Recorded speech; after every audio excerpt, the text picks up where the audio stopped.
Hello and welcome to the Crafsman Show. My name is your host, the Crafsman.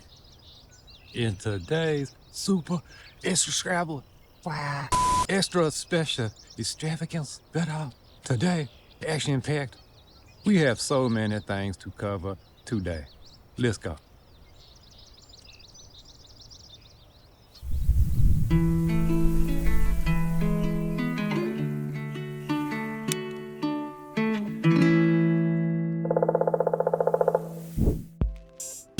Unless you're new to the channel, you know Crafsman has gone 100% into the world of making soft vinyl toys at home.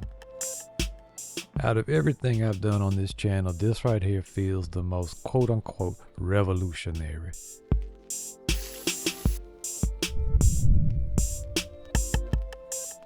The downside is it's taking time. Like for example, here's one that was electroforming at a very low 1/4 amps for 72 hours. I should have cranked up the amps and let it go for a couple days longer, but the power had gone out. So I tried to braze it and it's still too thin. That's okay though. I think we've got a more reliable schedule figured out for electroforming. Yeah, baby! Another huge hurdle has been the conductive solution, and rest assured my OCD out here, I'm trying a bunch. Now what's the point of trying to be able to make toys at home, Craftsman? Where's the value in that? Well, that brings me to our very first question. It seems as though you are leaning more towards a full-time toy making gig. What's going to happen if you scale too large for your workshop? What does that mean for the future of your YouTube channel? I have found soft vinyl toys, or sofubi, to be the best way, or at least my favorite way, of making toys. It is completely hands-on, but it's such a rewarding process. The goal is to have toy making be a separate thing that doesn't interfere with my regular video release schedule, so I can focus back on simpler content, quote-unquote content. I don't really like that word. A big issue right now is YouTube doesn't really reward new videos, and our channel has kind of fallen off the radar, so toys is a way at least I can maybe set my family up with something to hopefully provide an income, doing something that's kind of fun and a little exciting.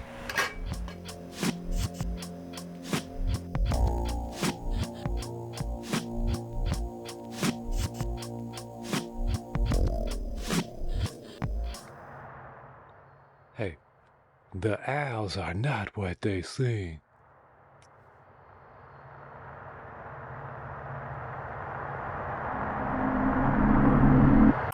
If there was unlimited time and unlimited budget, what other projects would you like to work on? That's a great question. The short answer is storytelling through animation. I started down this path some time back with Heckflat. But as with everything else, I found it hard to balance while making steady crafting videos. My ultimate goal was to build real physical sets, like this one right here. This is a miniature workshop. I build them so that they can open up to be photographed in high res, to be then projection mapped onto 3D geometry. Why? So that we can have natural camera movement with our character movement. We also went down somewhat an animation rabbit hole with Lego, which I found to be even more overwhelming, but still fun. But yes, if I had unlimited time and budget, Crafsman would be trying to get these stories out of my head and into some characters.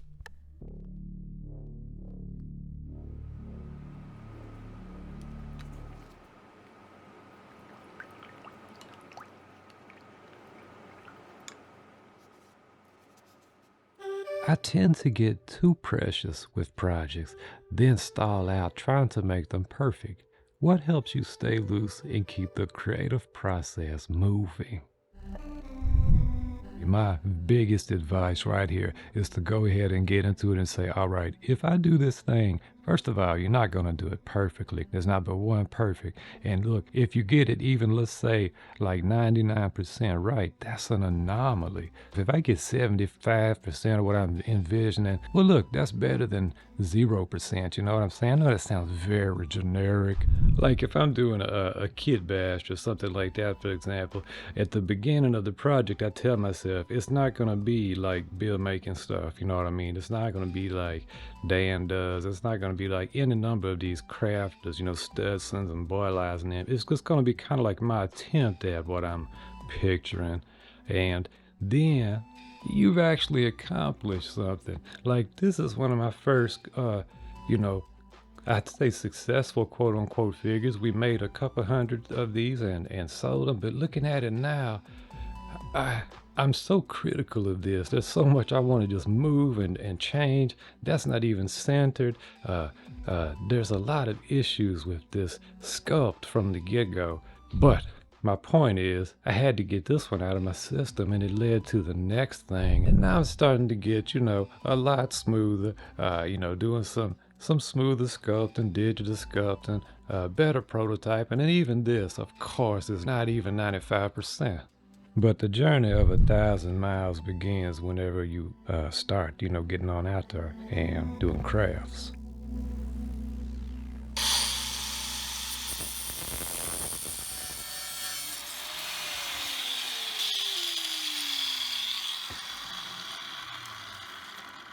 What are your sparketypes? Sparketypes.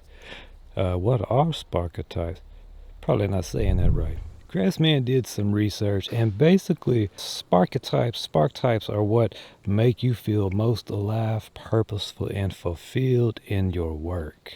I took the free test at sparketype.com and I got these results. My primary sparky type is the Sage. My shadow spark type is the Maker. And my anti-spark type is the Performer. Really fun question from Miss Olive on Patreon. Thank you. This reminds me of the first time I took the Myers and Briggs and Stratton personality test, which, by the way, Crafsman is a INFJ for anyone interested. By the way, I think it would be neat to build a little hideout, like something up inside the little tree hole right there. It goes up in there. You could build a little miniature, a little hobbit hole, put in there crevices and creases. I really liked your prop hatchet and the fake bolt. Any plans to make any more fake prop items? Oh yeah, well, yeah, I had a lot of fun making these. For close-ups, you want to use your hero prop, your main metal, aka dangerous prop, and then swap it out. Yeah, but to answer your question, absolutely, I really did enjoy making like these prop things like this. And I've also got ideas to do other film related things. I did a film type of video. It did not do very well, you know, but you know, none of my videos are doing well, so it's wide open to do anything now. So yeah, I mean, let me know who all likes the idea of that. I also have ideas of building miniature film sets out of plastic trash, things like that, so let me know. Thank you for that question.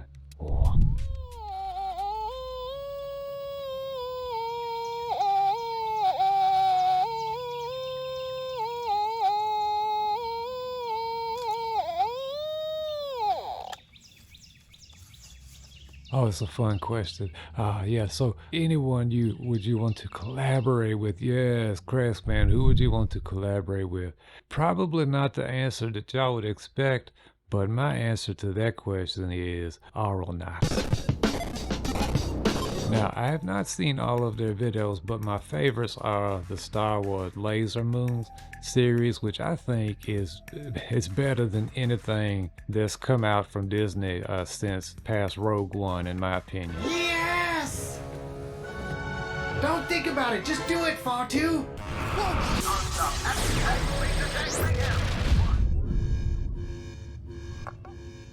There's just no way to spin this. But if they said like, Crafsman, would you do a voice for us? Even though they can do all the voices themselves, I would take them up on the offer.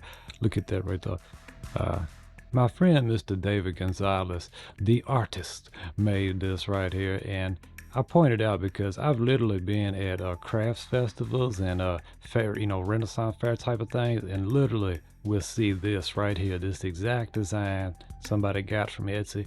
My man David came up with that design. I just wanted people to know that. And of course, it would be absolutely delightful to collaborate with Pendleton Ward, or anybody from my favorite movies, Napoleon Dynamite, all the Jared Hess movies, The Office. I go ahead and answer that question right now. Crafsman, what's your favorite TV show? The Office. Definitely. But I would be really excited to work with Aeronauts. Singular, now is your chance. Activate.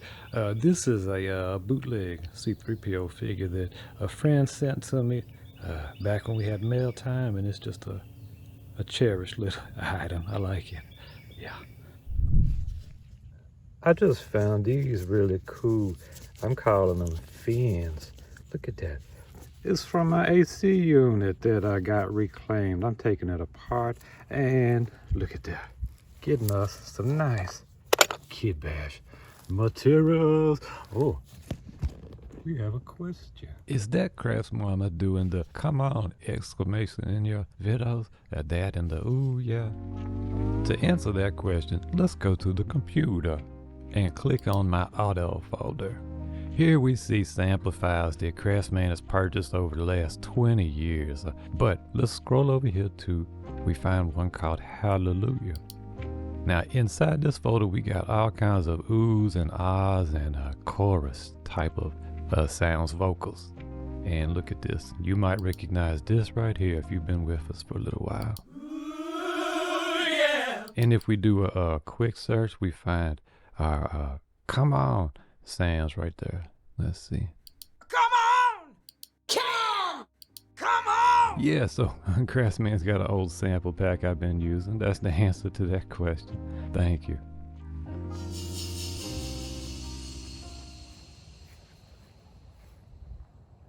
If there was one skill/ability you don't already have in your arsenal, what would it be? Well, let's make this a 2-for-1 because I have another question that says, do you like to sing? I'm curious because your speaking voice is so soothing and unique. Well, first of all, that's very sweet. Thank you. But, no. What I can't do is singing. But to make up for it, I still like to try to produce music in other ways.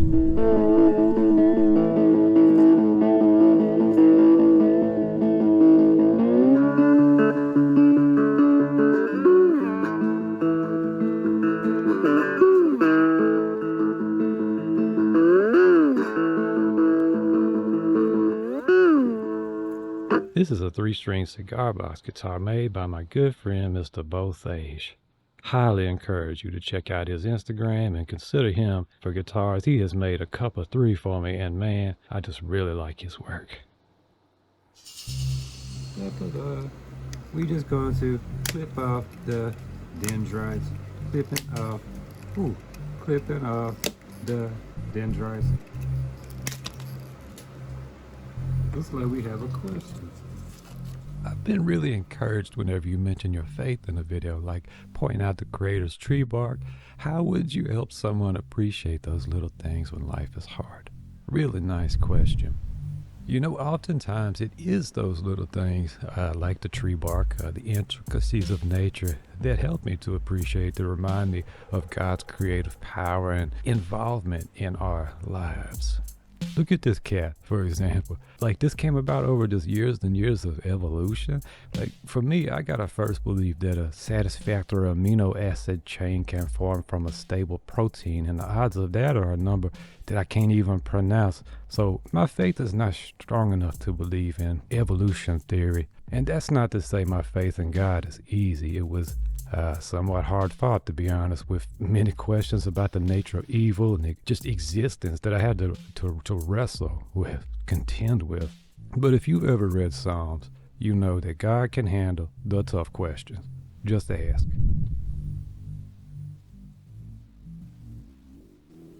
Any plans for new Pocketnaut faces? Well, we do have some designs and some plans, but unfortunately, CNC molds, injection molds are that's the one thing that's still significantly cost prohibitive. I do have some DIY methods for making faces like we've shown before, but to make long-term production molds, because we've gotten like over 1,000 parts out of that, so that's what the kind of longevity you need, and to have that made is thousands of dollars. But I just went down the Sofubi rabbit hole, and I kind of like the idea of solving that puzzle, and then maybe getting back on some Pocketnaut faces. Special shout out to my friend Cosmic Bird with his absolutely fantastic cosmic beast. Look at this. That's an example of the professional results you can get with resin casting and great care. I just want to put that out there for anybody that wants to make toys but does not have money for injection molds.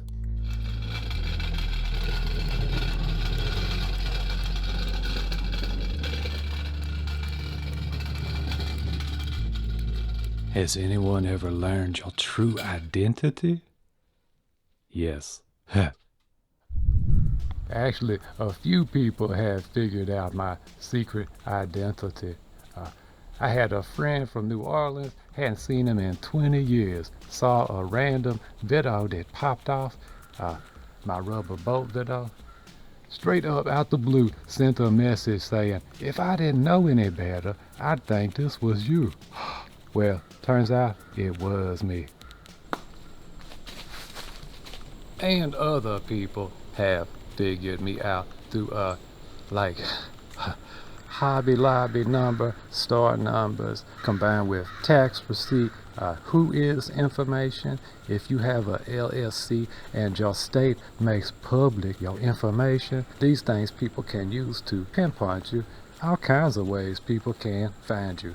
But thankfully, me and those people have become good friends. Hey, which is a blessing because the internet can be sketchy.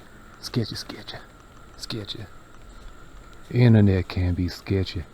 Yeah.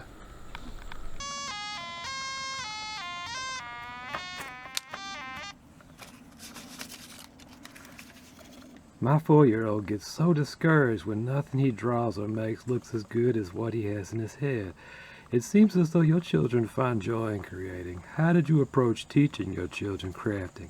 Any advice? What I like to utilize is a little technique that helps me. This is the gap, and I'm just calling it that, the gap technique.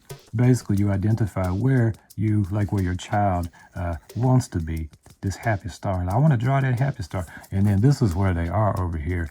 The gap is where you come into play. And I'm not telling you to just, it's hard to explain to a child the finer points of arts and things like that, but you can, for example, give them one little thing to fill in the gap. And that is, in this case, just make your points more pointy. I know that sounds simple, it's a little thing, but let me tell you why it helps me. All right, so somebody comes along. Now, an artist will render a circle with several, a spherical. They use lines and they build it and they feel almost a three-dimensional shape. Again, hard to describe that to a child. A child's going to try to draw circles and it's going to be, cattywampus and stuff. A little gap technique for that is just to say, okay, Junior, you could just take and just do like, and it makes a circle. I will never forget the first time, and I was little bitty single digits, and an adult, I was frustrated drawing over and over, circle, throw it away, get mad, throw it away, scratch it out, get mad, oh, that's an oval, throw it away. Literally, it took a grown-up watching me, paying attention, what you trying to do? Oh, okay, let me show you something, and literally just showed me the compass trick where you just anchor, and man, I'm gonna try to do it one-handed. I don't know if I can do it one-handed. I better set the phone down. Hold on.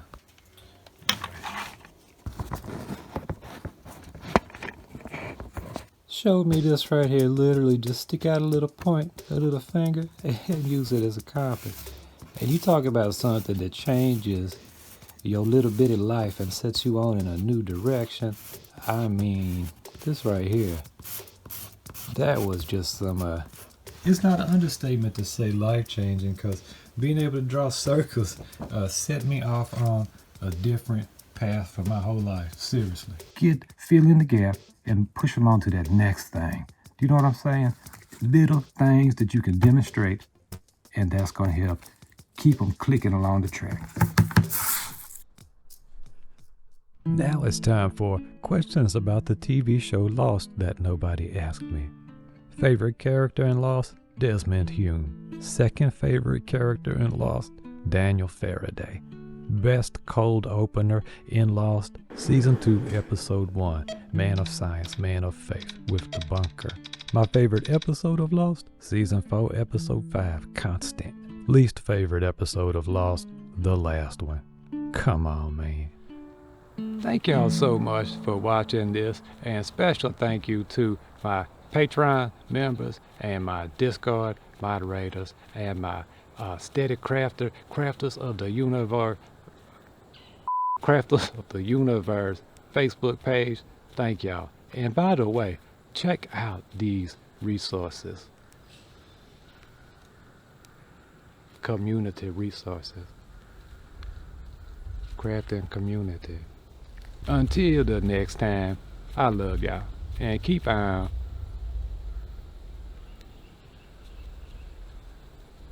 steady crafting. All right. Direct supporters. Even if I tried, I just could not order a more supportive group of direct supporters. Telegram or message is coming from the headquarters. Basically, what I can tell, it says that Steady Crafting is direct supporters. Something like that, huh? You think so? All right. Hey man, the owls are not what they seem. Oh shoot. Come on, man. The owls are not what they seem. Oh, come on. The owls are not what they seem. Oh man. It's not an understatement to say life-changing, because and this literally changed my little bitty life. I was drawing circles the whole day after. Ah man, come on.